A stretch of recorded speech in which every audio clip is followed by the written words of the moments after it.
Good afternoon. It's a pleasure to have today as our speaker, Giovanna Giardino from ESA. Giovanna got his master in radio astronomy in Manchester, then got her PhD in astrophysics in Milan. She joined ESA in 1999 as a research fellow, and she worked on galactic emission models and cosmological studies for Planck. And she kept working at the development of Planck until its final launch in 2009. And since 2010, she has been working on the European spectrograph on board of JWST. And her talk today will indeed focus on this adventure of the James Webb Space Telescope, which is going to be launched in a couple of weeks from today. So please, Giovanna, the stage is yours. Oh gosh, sorry. Sorry. Thank you very much, Franco, and thank you all for this opportunity to talk about the James Webb Space Telescope, or JWST, or now even shortly the Webb Telescope. And yeah, as Franco said, 2 weeks to the launch, so finally the big moment we have been all waiting for quite a while now. So this is a good time to review the main features of the mission, and also to get a taste of the type of science that we will be able to do with this new observatory. So as you know, why doesn't it have the Webb telescope will be the largest telescope ever to be launched in space. It took many years to build, more than 15 years. Thousands of people, engineers, technicians, scientists have worked to build this telescope, which is a NASA flagship mission. NASA is the leading partner, but with a very significant contribution for our own European Space Agency and the Canadian Space Agency. The reason for such a large telescope and complex design is the ambitious scientific goals of the Webb telescope to actually really make some significant advancement in very many different areas of astronomical research. And this is summarized in these 4-part slides that illustrates the JWST scientific themes, the 4 themes, starting from the first slide, so the initial stages of galaxy formation, so after the Big Bang, going through the epoch of ionization, and then following through the process of the assembly of galaxy, how galaxy growth from the more shapeless, clumpy structure we see at high redshift to the beautiful large structure in our current universe. And then closer to home, peering to the dust, to better characterize the star formation processes and the formation of planetary system.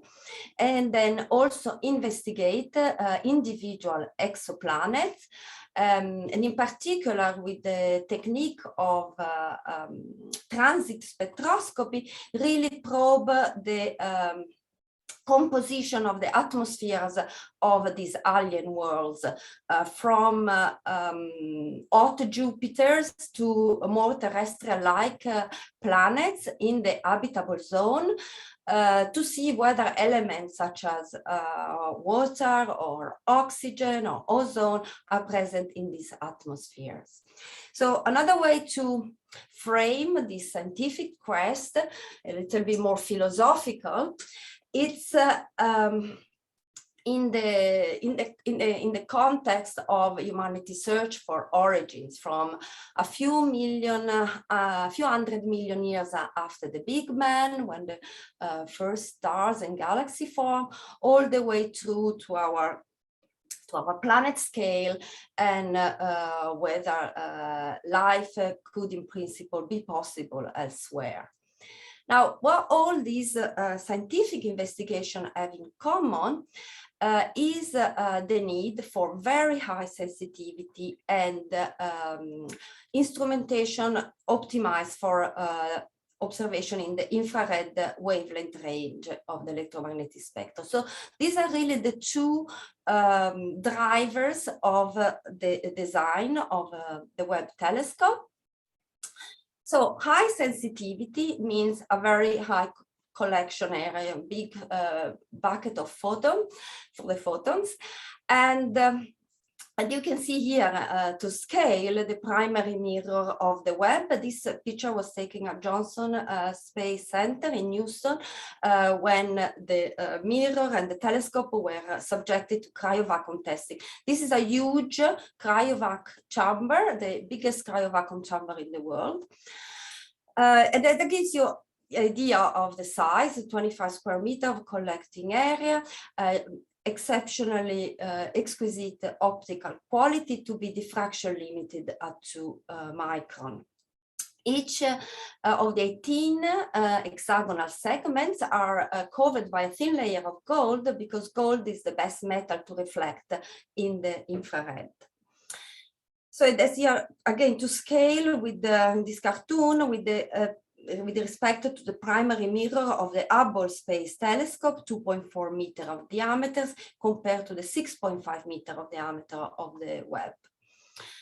Now, the other striking feature of this spacecraft is the huge sun shield, a 5-layer aluminized Kapton sun shield. Each layer, it's about a few tenths of microns thin, thinner than a hair.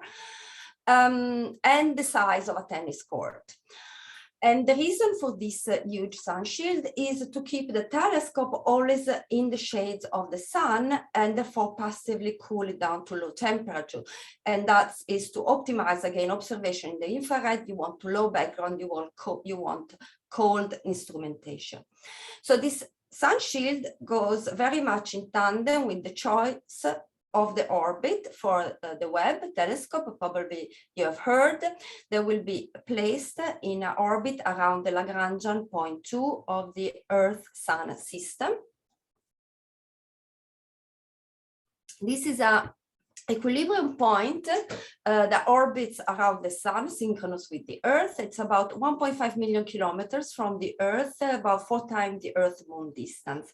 And this is an ideal point, stable environment, to always keep the telescope facing this space in the shade of the sun shield.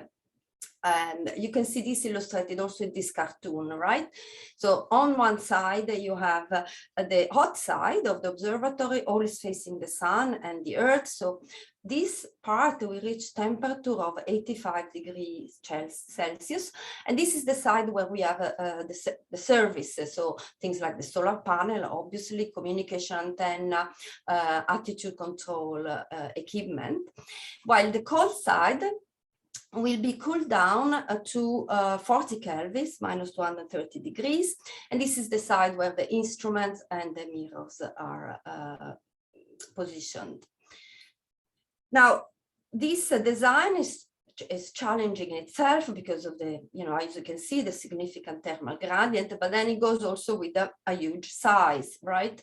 The telescope, the shield is more than 20 meters in length and cannot be fit in any of the existing rocket, in the fairing of any existing rocket. So the other big challenge of this project was to design a deployable configuration so that this is closed up in the compact configuration, the observatory can be fit in the fairing of the Ariane 5 rocket. So the JWST will be launched with Ariane 5, which is one of the main contribution from the European Space Agency to this project. And you can see here, this is the mirror being tested at the Goddard Space Flight Center in Maryland. And you can see that the 2 lateral wings of the mirror fold on the back, and the tower with the secondary mirror folds onto the primary mirror. And then the 2 sun shields side folds around it in this compact configuration. That's the way it fits inside the rockets. Now, obviously, the observatory is not just a huge sun shield and a large primary mirror, but has also state-of-the-art instrumentation that are mounted. The 4 instruments are mounted here at the back of the telescope. Here on the left, we have the NIRSPEC, the near-infrared spectrograph. Here on the right, MIRI, the mid-infrared instruments. And that is going around here. Right in the center is a very powerful near-infrared camera, and the NIRIS, near-infrared imager and slit spectrograph that doubles up as the fine guidance sensor for very accurate pointing of the telescope. Now we can look at the actual hardware here. So, okay, here right on the right, we have NIRSPEC. That is another of the big contribution that ESA has made to the project. We have here a NIRCam built by University of Arizona, a very powerful near-infrared camera, and here the mid-infrared instrument, which is also the result of a joint collaboration between NASA, JPL, and ESA that coordinated a consortium of European labs and university. And here in the middle also the fine guidance sensor and NIRIS instrument provided by the Canadian Space Agency. All the 3 near-infrared instruments, so NIRIS, NIRSPEC, and NIRCam, operate in the wavelength range from 0.6 to 5.3 micron, while MIRI cover the wavelength range from 5 micron to 28 micron. Now, we should take hours to describe all this instrumentation. I counted more than 15 modes and tens of configurations, so there is no time. So I will focus on NIRSPEC, the near-infrared spectrograph, which is the contribution of the European Space Agency and the instruments I've been working on for the last 10 years. It's a fairly large instrument. You can see here to scale, it's about 2 meters wide. It's very powerful. And we like to think to it a bit like the Swiss knife of near-infrared spectroscopy, because of all the modes it has optimized for your own specific problem. So it has a fixed slit, classic narrow slit high contrast spectroscopy for bright sources. Then we have an integral field unit for integral field spectroscopy on a 3x3 arc-second field of view, and BOTS mode that uses a square slit for time-resolved spectroscopy, which is really ideal for the spectroscopy study of exoplanet transit. And then finally, the multi-object spectroscopy mode, which will allow NIRSPEC to acquire the slit spectra of more than 200 objects simultaneously. So NIRSPEC, in fact, is the first MOS instrument to fly in space. It has 7 dispersers. The one is a prism, so for low resolution spectroscopy over the full wavelength range from 0.6 to 5.3 micron. And then 3 medium resolution grating, resolving power around 1000, and 3 high resolution grating for resolving power about 3000. You can see here the wavelength range covered by the different configuration. It is also very sensitive thanks to the 2 detectors. There's a 2 detector array mounted in the focal plane. They are teledyne mercury cadmium telluride technology detector that makes it very sensitive, coupled with the big collecting area of the Webb telescope makes this spectrograph very sensitive. And you can see here in this diagram of the line flux that at 10 sigma in 10 kiloseconds. These are the sensitivity of the 3 medium and high resolution grating, and you can see the huge gain in sensitivity with respect to ground facility above 2 micron. And then it has this MOS mode. This is implemented by another novel hardware element of the instrument, which is this microshutter array, which consists of 4 quadrants, each one with 171 times 365 shutters, for a total of nearly 250,000 microslit that can be open and closed individually, so that one can open the configuration that is needed over the field of view, a field of view that is 3.4 times 3.6 arc minutes in size. So to illustrate the power of JWST, NIRSPEC, in particular the MOS mode specifically, I selected this program, the JWST Advanced Deep Extragalactic Survey, JADES, the joint project of the NIRCam and NIRSPEC GTO teams, to really trace the formation and evolution of galaxy over the cosmic ages, starting from cosmic dawn, few hundred million years after the Big Bang, a redshift higher than 10, to what we call cosmic noon, the picostar formation at around redshift of 2. And to do that, the NIRCam and NIRSPEC GTO teams have pulled together their time for a total of 800 hours of coordinated parallel. So means that once NIRSPEC will be observing, NIRCam will also be observing in parallel, and vice versa, so that we can cover a significant area of the sky with good sensitivity. So with this survey, we plan to cover area in the sky in good south and good north. And you can see here the profile of the Candles region and the mosaics. We will also use MIRI in parallel with some NIRCam exposure to really cover a broad wavelength range. The type of sensitivity that can be reached by NIRCam in the deepest exposure are of the order of magnitude AB 30 10 sigma, for a 10 sigma detection of a point source.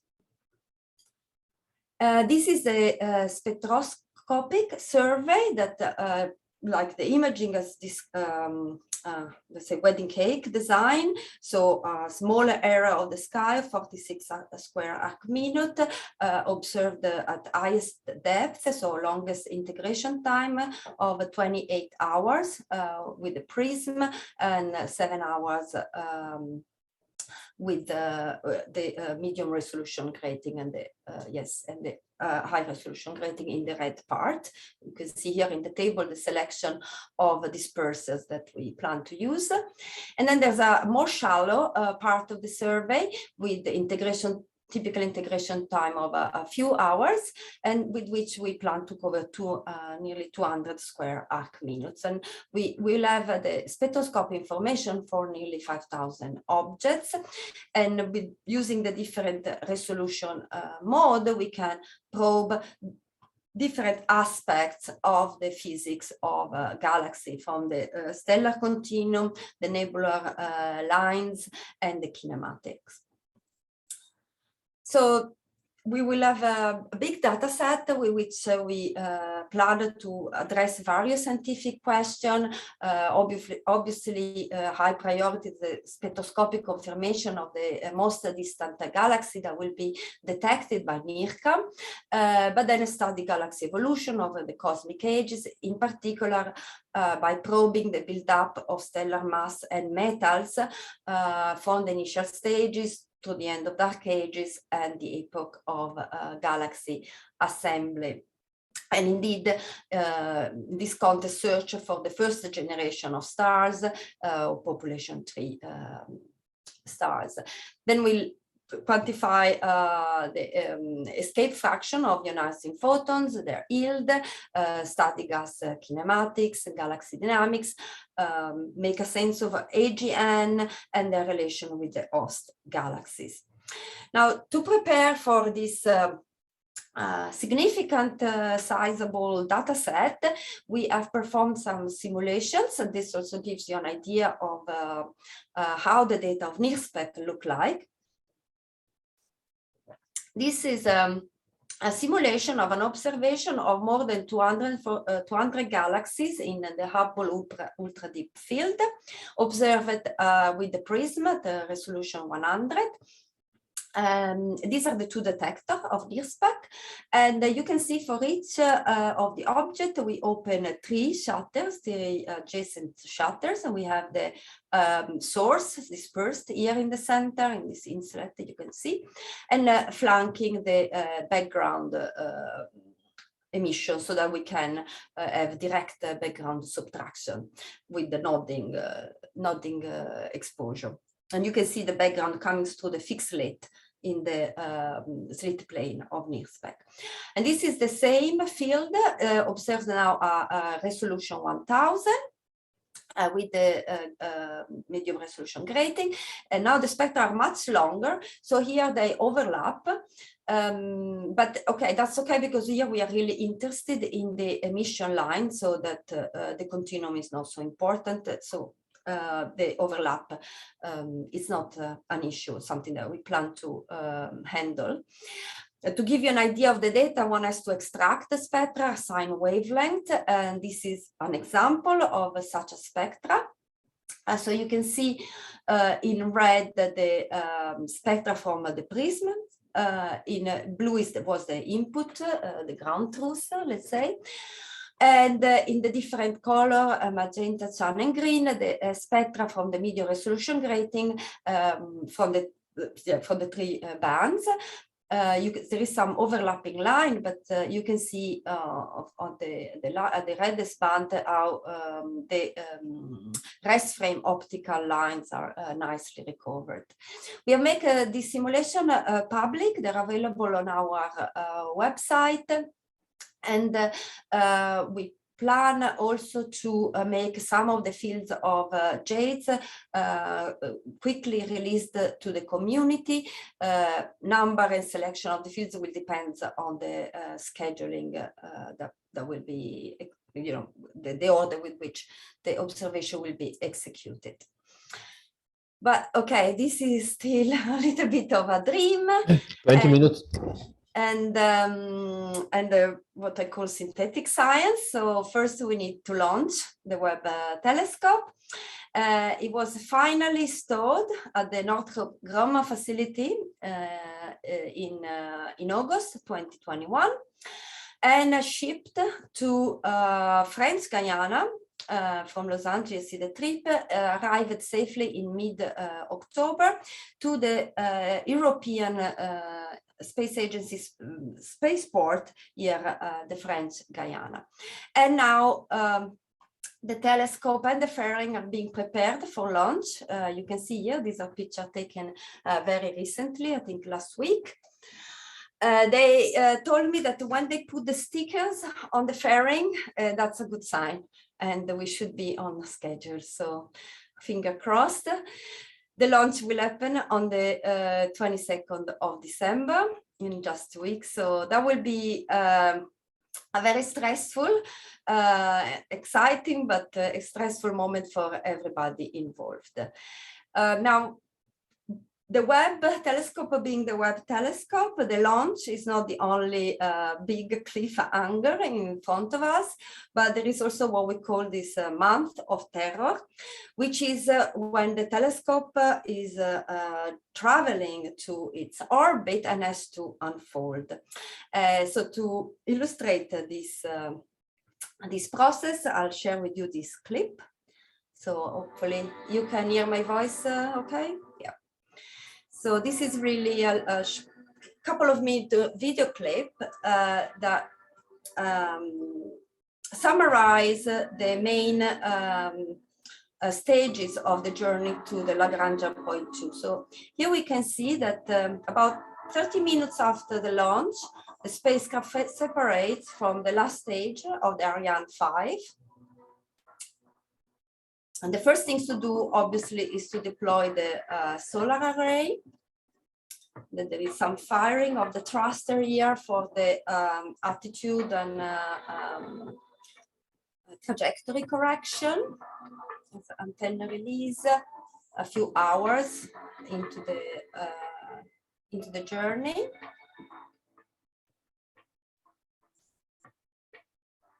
Another firing of the thruster.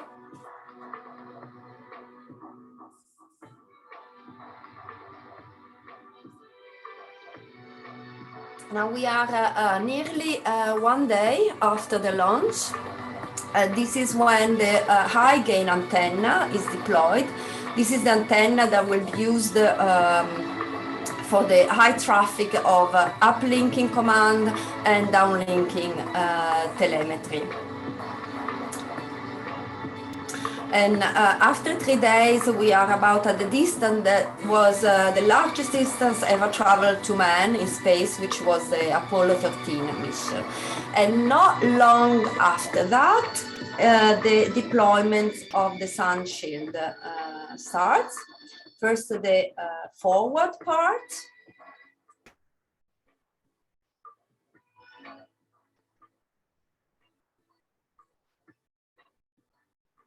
And then the backward. And this is about 3.5 days after launch. Now you can see that the tower of the telescope here is being lifted from the spacecraft.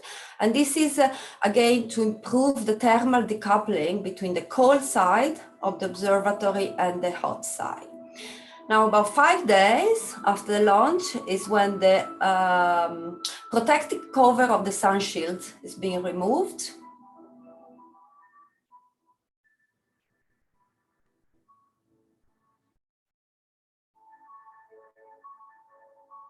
And then the right boom of the sun shield extends.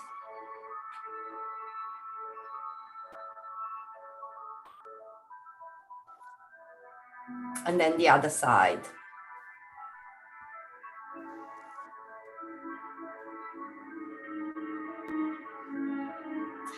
And then the sun shield is tensioned and the 5 layers separates from each other. The 5 layers again for very good thermal insulation between the sides, vacuum in between the layers. So that's a very effective way to do.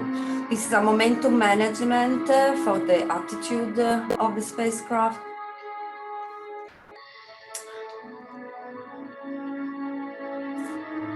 There are some radiator being deployed on the spacecraft side, again for thermal control.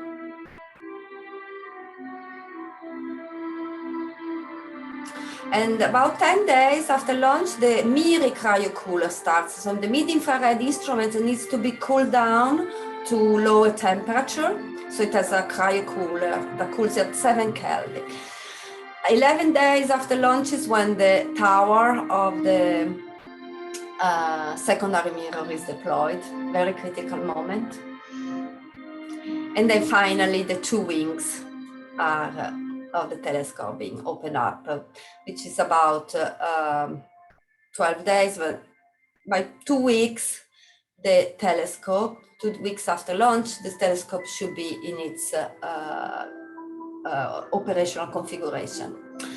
The trip to L2 will last for another 2 weeks, so it takes about a month for the telescope to reach L2 and being inserted in the orbit around this point.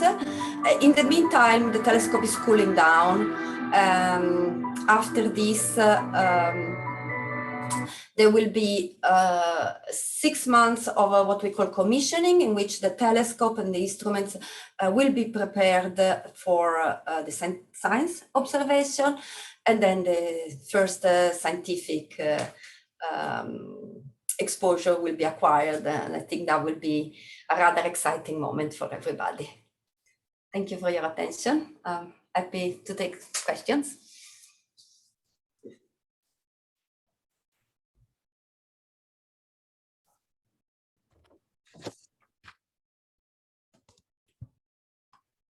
I cannot hear. Can you hear me? Yes. Oh, sorry, you lost this then, sorry. I was muted, sorry for that. Okay, no problem. Thanks for the nice talk. We surely have questions. I've seen one hand raised by Tosi. Please go ahead. Yes, hi. Hi. We know that the delay from December 18th to December 22 is due to an accident that occurred a few weeks ago. And we understand that the capsule containing the telescope was sort of hit by one of the broken pieces, and that ESA and NASA made tests to check that nothing really wrong occurred inside, in particular Yes. to the MIRI cryocooler, if I understand correctly. Could you tell us something about these tests? I mean, how well they went? I don't have a great insight on the test. So the accident was due to the the clamping bands that attaches the observatory to the Ariane adapter, which attaches everything to the rocket.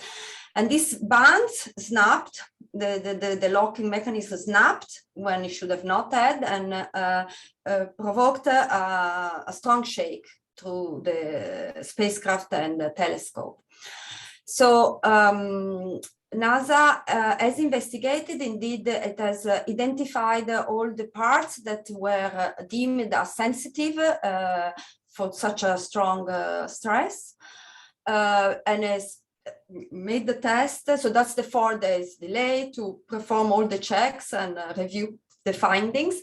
And they said it's good to go. They have not identified any problem. So it's green light.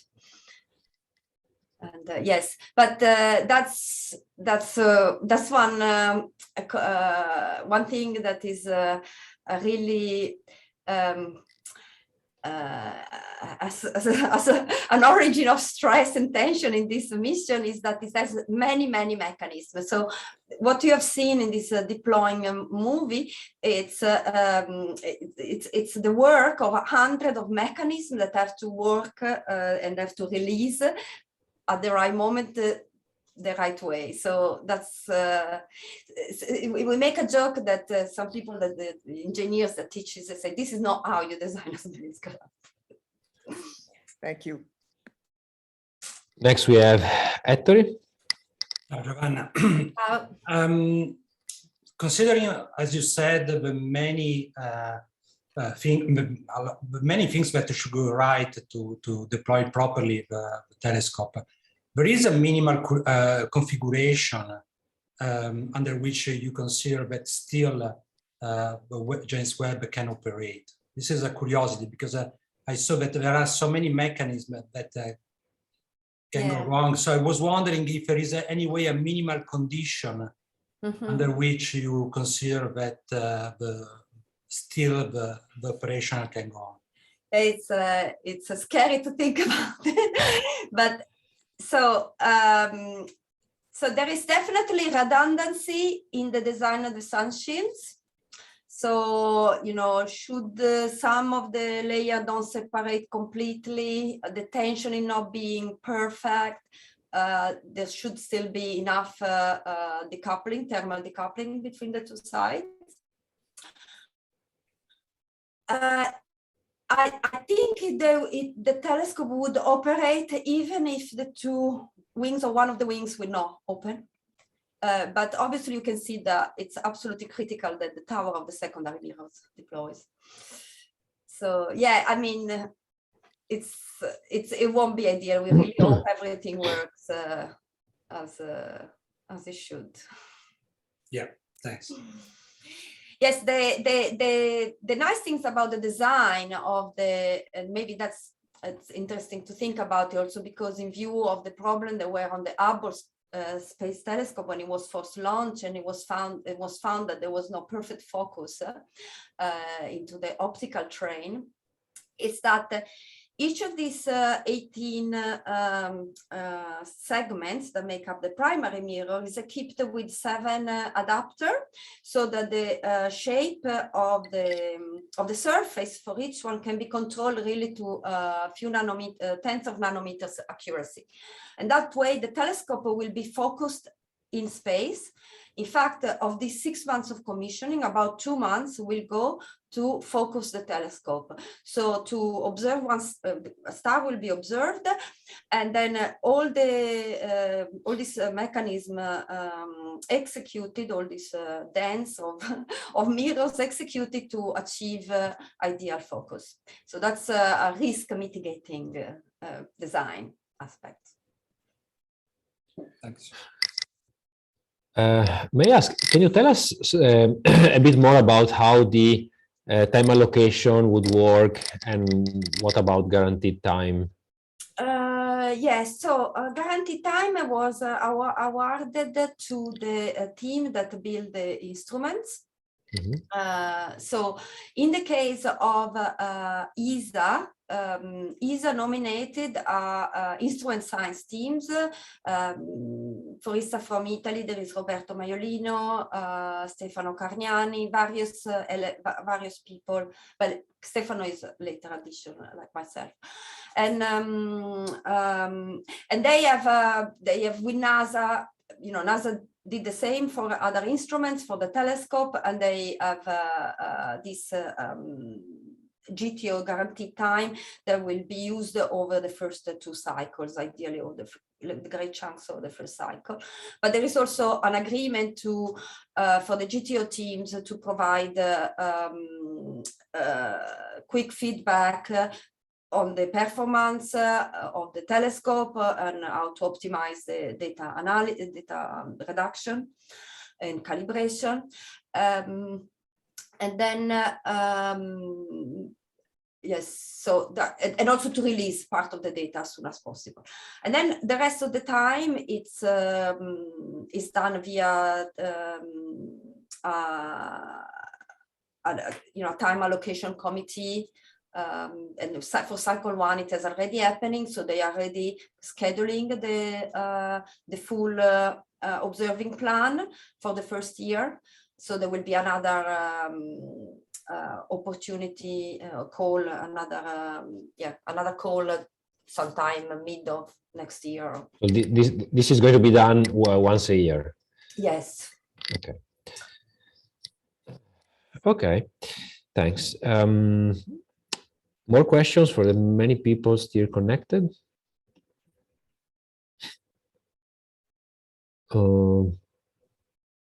Yes, Vanzella, please. Hey, very nice presentation. I have just a basic question. What's the lifetime expected for this telescope, and how much it depends on the launch and trip? Yeah, it's a very good question. many respects. So the telescope is really designed for a 10 years operation, but actually from an engineering point of view, many things were tested for 5 years. So 5 years is the minimum. That is, everything is tested to last for a minimum of 5 years, with a goal of 10 years for all the mechanisms to work in space, all the electronic equipment, detectors, and so on. It could last longer. In terms of consumable, like you say, to a certain degree, it depends on the launch, because JWST is traveling to L2, and it has to do some, as you have seen, some mid-course correction. So it will expanding some of this fuel that it also needs for the attitude control once it's in orbit. So depending on how good is the injection of Ariane into this trajectory, then that will also imply a longer lifetimes in terms of fuel, in terms of what we call consumable. So yeah, 10 years, let's say, 5 years minimum, 10 years, we all hope, and hopefully more. Thanks. Let's cross fingers. Yes. We are all a bit scaramantic at this point. Okay. Okay. I think it was Heisenberg or no, Bohr that said that he had a horseshoe in his office, and when people say, "Well, but how is it? Do you believe in that?" and he used to answer, "Well, they told me it works even if you don't believe in it." Last question will be by Guzzo, please. Yes, hi Giovanna, good to see you after so many years. Yes, nice to see you. Yeah, a very simple and quick question. One of the key reasons for the success of the Hubble Space Telescope has been certainly the establishment of the institute in Baltimore. Mm-hmm. So the question is, will that be also the Science Institute for James Webb, or there will be a new one? No, very much so. All the scientific operations will be from the Space Telescope Science Institute. And indeed, I didn't mention, there was no time, but another contribution of ESA is to provide personnel to STCI, so European personnel that are expert on NIRSPEC and MIRI. And they are based in STCI, embedded in the STCI structure. STCI is in charge of delivering the data and the processing pipeline. Okay, very nice. Thank you very much. Welcome. And good luck. Yes, thank you. Okay, then I think that's the end for today. So yeah, in 2 weeks is going to be a very exciting moment, and followed by a very exciting or stressful month, I guess. Yes. Okay. Thanks again for your nice talk, and for everybody else, we'll meet again next week. Thanks. Bye bye. Thank you. Bye. Bye. Grazie. Grazie. Thank you. Ciao a Bye tutti da bye. Novara. Bye.